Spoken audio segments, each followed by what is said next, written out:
Hello students. तो आज की इस क्लास के अंदर जो हमें डिस्कस करना है वो हम डिस्कस करेंगे कुछ मल्टीपल चॉइस क्वेश्चंस जो बेस्ड होंगे वेव ऑप्टिक्स पे। और इस वीडियो के अंदर 30 क्वेश्चंस हम डिस्कस करेंगे और सभी ऑब्जेक्टिव टाइप क्वेश्चंस हैं। तो चलिए स्टार्ट करते हैं पहले क्वेश्चन से। और पहला क्वेश्चन इसके अंदर दिया गया है कि white light is incident at A prism and divided into 7 colours, it is called. तो जब कोई व्हाइट लाइट प्रिज्म से पास होती है तो इस घटना को हम क्या कहते हैं? तो इसमें ऑप्शन है इंटरफेरेंस, डिफ्रैक्शन, और या यहाँ पर डिस्पर्सन जो होगा या रिफ्लेक्शन ही होगा। तो जब 7 कलर्स में ब्रेक होती है कोई व्हाइट लाइट तो उस घटना को हम एक तरीके से डिस्पर्सन कहते हैं। तो ये इसका आंसर होगा सी। तो इसका आंसर ये सी है। चलिए नेक्स्ट क्वेश्चन समझते हैं। नेक्स्ट क्वेश्चन है कि the momentum of photon is, यहाँ पर ऑफ भी आना चाहिए। The momentum of photon is, तो फोटोन का मोमेंटम जो होता है वो एक इसका करेक्ट जो इसमें फॉर्मूला है वो ये है p is equal to H upon lambda. तो यहाँ पर ये ए आंसर इसका सही होगा। यहाँ पर h एक प्लांक कांस्टेंट है और लैम्डा यहाँ पर एक वेवलेंथ है। तो p is equal to H upon lambda यहाँ पर होगा। इसके बाद थर्ड क्वेश्चन पे आते हैं और देखते हैं कि in the figure we have, इस फिगर के अंदर हम क्या देख रहे हैं कि कोई एक मिरर है और एक लाइट यहाँ से इंसिडेंट हो रही है आई एंगल पे और यहाँ से वो रिफ्लेक्ट हो रही है आर एंगल पे। तो यहाँ पे लॉ ऑफ रिफ्लेक्शन की अगर हम बात करें तो देखेंगे कि उसमें जो इंसिडेंट एंगल होता है, जो नॉर्मल से एंगल है इंसिडेंट एंगल आई, वही एंगल ऑफ रिफ्लेक्शन भी होगा यहाँ पर ये। तो ये angle i is equal to angle r होता है इसमें। तो बी आंसर इसका एक तरीके से यहाँ पर सही है। तो चलिए तो इसका फोर्थ क्वेश्चन हम देख लेते हैं। और फोर्थ क्वेश्चन में क्या दिया गया है? Sine i upon sine r is equal to mu is called. एक तरीके से ये हम अगर यहाँ पर हम कोऑर्डिनेट एक्सिस यहाँ पर बना लें तो हम देखते हैं कि जब कोई लाइट किसी रेयर मीडियम से डेंसर मीडियम में पास हो रही है तो वो नॉर्मल की तरफ को थोड़ा सा झुक जाती है। तो ये एंगल एक तरीके से आई होता है और ये एंगल एक तरीके से आर होता है। तो और ये यहाँ पर जो रिफ्रैक्टिव इंडेक्स है एक मीडियम के का दूसरे मीडियम के रेस्पेक्ट में वो म्यू है। तो इसको हम एक तरीके से स्नेल्स लॉ यहाँ पर ही बोलते हैं, स्नेल्स लॉ। तो ये इसका आंसर यहाँ पर सही होगा। ये स्नेल्स लॉ इसमें आएगा। और जी हाँ, तो ये स्नेल्स लॉ यहाँ पर होगा सी। इसके बाद है according to law of reversibility. तो लॉ ऑफ रिवर्सिबिलिटी में रिफ्रैक्टिव इंडेक्स के हमने 3 एक्सप्रेशन यहाँ पर दिए हैं, तो इनमें से कौन सा होगा या सभी सही होंगे वो हम इसमें देखना है। तो लॉ ऑफ रिवर्सिबिलिटी पे अगर हम जाएं तो वो यही होता है कि जब कोई लाइट किसी रेयर मीडियम से डेंसर मीडियम में पास होती है तो वो नॉर्मल की तरफ को झुक जाती है। ये थोड़ा सा सीधी होनी चाहिए लाइन। तो यह अभिलंब से दूर हटती है। लेकिन यहाँ पर अगर हम कोई मिरर पुट कर दें, यहाँ पर मिरर अगर हम यहाँ पर पुट कर दें तो लाइट उसी रास्ते से फिर वापस भी लौट जाती है। तो एक तरीके से ये रिवर्सिबिलिटी यहाँ पर लॉ है। तो इसके अंदर क्या देखते हैं कि जो हमारा refractive index of water with respect to air, तो ये उसका बिल्कुल इस तरह से उल्टा होता है, इनवर्सली होता है। तो ये भी सही है, ये भी सही है, ये भी सही है। तो इसका ये डी आंसर है। सारे इसमें ऑप्शंस सही हैं। तो इसका बाद जो क्वेश्चन है वो है पावर ऑफ कॉन्वेक्स लेंस। जो पावर ऑफ कॉन्वेक्स लेंस है वो पॉजिटिव होती है और वो रेसिप्रोकल ऑफ फोकल लेंथ होती है एफ के। तो ये इसका बी आंसर यहाँ पर ये होगा। तो नेक्स्ट क्वेश्चन देखते हैं। और नेक्स्ट क्वेश्चन में जो यहाँ पर है वो ये है कि interference of light is a, तो क्या होगा? Redistribution of light energy, dispersion of light, diffraction of light, या इनमें से कोई भी नहीं है। तो हम देखते हैं कि जो इंटरफेरेंस है वो हम पैटर्न पे देखते हैं कि कहीं हमें ब्राइट, कहीं डार्क, कहीं ब्राइट, कहीं डार्क फ्रिंजेस वहां पर मिलती है। तो जो इंटेंसिटी डिस्ट्रीब्यूशन है एक तरीके से, ये इंटेंसिटी एक तरीके से एनर्जी है। तो जो प्रकाश डिस्ट्रीब्यूट होता है हम कहते हैं एनर्जी डिस्ट्रीब्यूट हो रही है। तो ए आंसर इसका होगा। This is the redistribution of light energy. Energy का डिस्ट्रीब्यूशन यहाँ पर ये होता है। तो क्वेश्चन नंबर जो यहाँ पर 8 है, for constructive interference the phase difference is. तो कंस्ट्रक्टिव इंटरफेरेंस के लिए यानी कि ब्राइट फ्रिंज के लिए जो फेज डिफरेंस होता है वो हमारा एक तरीके से यहाँ पर हम देखेंगे कि 2n पाई यहाँ पर वो होता है। फेज डिफरेंस 2n पाई होगा तभी हमें ब्राइट फ्रिंजेस मिलती है। तो पहला आंसर इसका एकदम सही है। तो 9 क्वेश्चन देखते हैं। The ratio of intensities I1 upon I2 is equal to, तो इसका एक हमारे पास फॉर्मूला था, तो वो किसके इक्वल होगा, तो हमें देखना है, वो ये वाला फॉर्मूला है, जो हमारे एम्पलीट्यूड्स होते हैं उसके स्क्वायर के ये डायरेक्टली प्रोपोर्शनल होता है, तो यहाँ से ये वाला आंसर इसका आएगा। चलिए नेक्स्ट हम क्वेश्चन पे जाते हैं, और नेक्स्ट क्वेश्चन हमारे पास क्या है, नेक्स्ट क्वेश्चन है ये, the angular width of the fringe is, जो एंगुलर विड्थ होती है फ्रिंज की वो इसमें से कौन सी होती है, तो वो ये वाला एक्सप्रेशन हमें याद होना चाहिए कि थीटा एंगुलर विड्थ है, लैम्डा वेवलेंथ है, और डी जो स्लिट के बीच का डिफरेंस है वो ये है, तो ये वाला आंसर इसमें सही होगा। इसके बाद हम देखते हैं कि जो fringe width of monochromatic violet colour is, देखते हैं कि जो फ्रिंज विड्थ होती है तो उसका जो एक्सप्रेशन होता है फ्रिंज विड्थ का वो ये होता है, W is equal to capital D यहाँ पर होता है, और एक फिर लैम्डा होगा, capital D lambda upon small D. तो यहाँ पर जो कैपिटल डी होता है वो स्लिट और पर्दे के बीच की डिस्टेंस होती है, लैम्डा जो लाइट आ रही है उसकी वेवलेंथ होती है, और डी स्लिट के बीच का डिस्टेंस होता है। तो हम यहाँ से देख रहे हैं कि जो विड्थ है, सिर्फ जो फ्रिंज विड्थ है, it is directly proportional to the lambda. Lambda मतलब क्या होता है कि कलर से मतलब होता है, किसी लाइट के कलर से मतलब ये होता है, तो it is directly proportional to wavelength. तो अब हम देखते हैं कि जो कलर इसमें बताया वायलेट कलर इसमें दिया हुआ है, तो एक एक तरीके से विबग्योर में जो पहला ही होता है वो वायलेट कलर होता है, और वो वेवलेंथ के बढ़ते क्रम में वहां पर लिखा जाता है। तो वायलेट की जो वेवलेंथ होती है वो कम होती है, और रेड की सबसे ज्यादा होती है। तो फ्रिंज विड्थ उसकी ज्यादा होगी जिसकी वेवलेंथ ज्यादा होगी। तो एक तरीके से जो लैम्डा है, यहाँ पर जो हमारा विजिबल स्पेक्ट्रम होता है, जो वायलेट कलर होता है उसके लिए वेवलेंथ कम होता है, और फ्रिंज विड्थ कैसी होगी, कम होगी, तो स्मॉलेस्ट यहाँ पर होगी, तो ये बी आंसर इसका यहाँ से सही निकल के आता है। चलिए फिर हम इसमें 12th क्वेश्चन देख लेते हैं। Interference is based on the principle of conservation of, क्योंकि अभी हमने देखा था इंटरफेरेंस जो था वो एनर्जी का डिस्ट्रीब्यूशन है, तो वो ये इसमें भी एनर्जी का ही आएगा यहाँ पर ही, this principle, it is based on the principle of energy.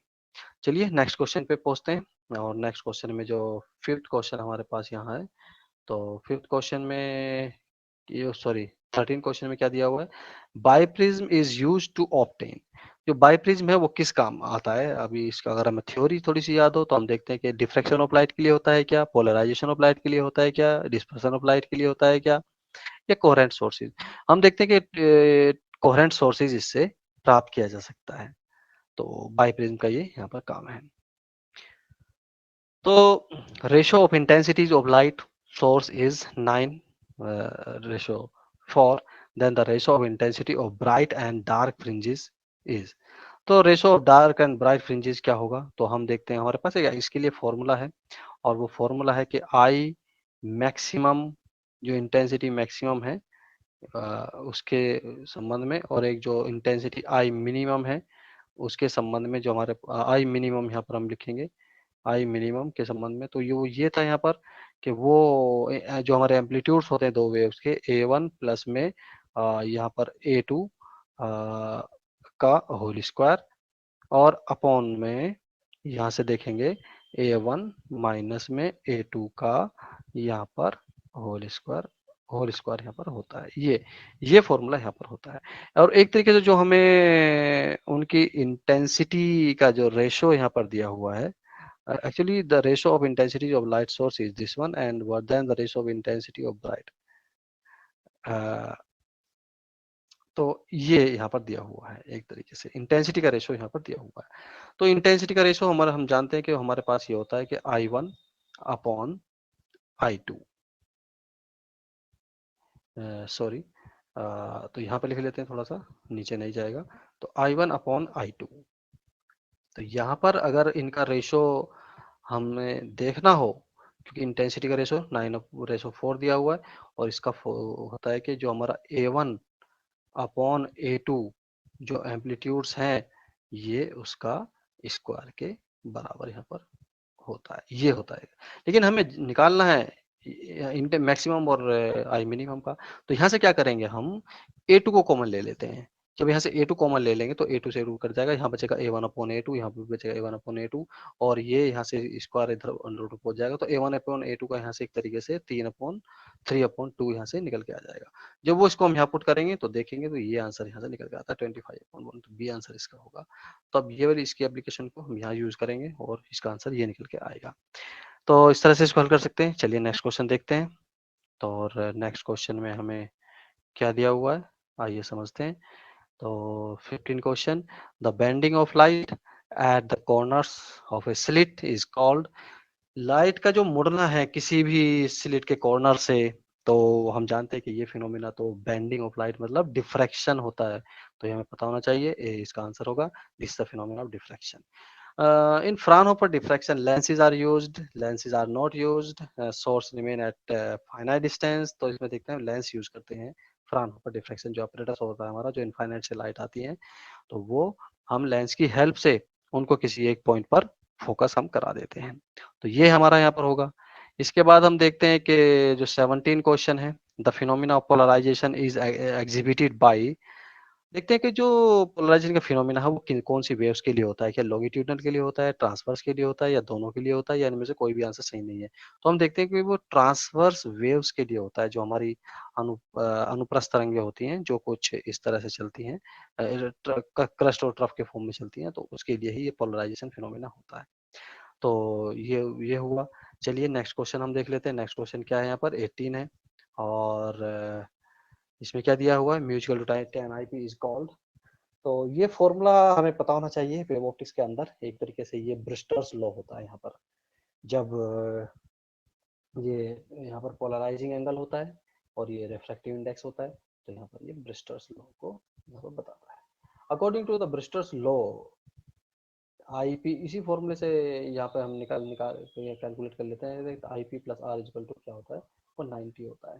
तो जब पोलराइजिंग एंगल और एंगल ऑफ रिफ्लेक्शन के बीच का एंगल 90 हो जाता है, तो हमारी जो लाइट है वो टोटली रिफ्लेक्ट हो जाती है एक तरीके से। तो ये ब्रेस्टर्स लॉ है। तो इसके बाद देखते हैं कि ordinary light can be made polarized by reflection method, double reflection method, crystal by passing through the calcite crystal. तो इसमें तो सभी सही है, क्योंकि ऑर्डिनरी लाइट को तो पोलराइज हम इन सभी तरीके से करा सकते हैं, तो इनमें सब ठीक है, तो डी आंसर इसका होगा। इसके बाद हम देखते हैं कि जो हमारा नेक्स्ट क्वेश्चन है दैट इज 21, और यहाँ पर 21 के अंदर क्या दिया हुआ है।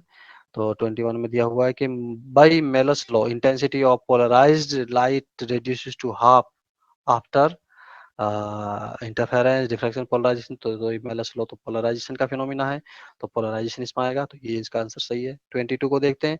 अकॉर्डिंग टू डी ब्रोगली, तो डी ब्रोगली के अकॉर्डिंग टू वेवलेंथ ऑफ जो भी मैटर की जो वेवलेंथ होती है वो lambda equal to H upon MV formula होता है ना, तो ये सब गलत है, लेकिन ये सही है, ये तो इसका ए आंसर सही होगा। तो H is the Planck constant, M is the mass of the moving particle, and this is the velocity, V is the velocity of the particle. तो ये उसकी वेवलेंथ होती है किसी मूविंग पार्टिकल की। 23 क्वेश्चन में क्या है, fringe width of dark fringe W is directly proportional to. तो जो फ्रिंज विड्थ होती है, तो वो किसके यहाँ पर fringe width is directly proportional to, तो किसके होती है कि प्रोपोर्शनल। तो फॉर्मूला हमें अगर याद है तो हम इसको आसानी से कर सकते हैं। ये है capital D lambda upon small D. तो capital D lambda upon small D, तो यहाँ से क्या हुआ कि जो डब्ल्यू है वो डायरेक्टली प्रोपोर्शनल टू वेवलेंथ होता है, तो ये इसका बी आंसर उस हिसाब से बन जाता है, तो बी आंसर इसका सही होगा। चलिए नेक्स्ट क्वेश्चन हम देखते हैं। और नेक्स्ट क्वेश्चन हमारे पास क्या है, यहाँ पर हम देखते हैं कि जो ये है 24, angular width of the principal maxima theta naught is.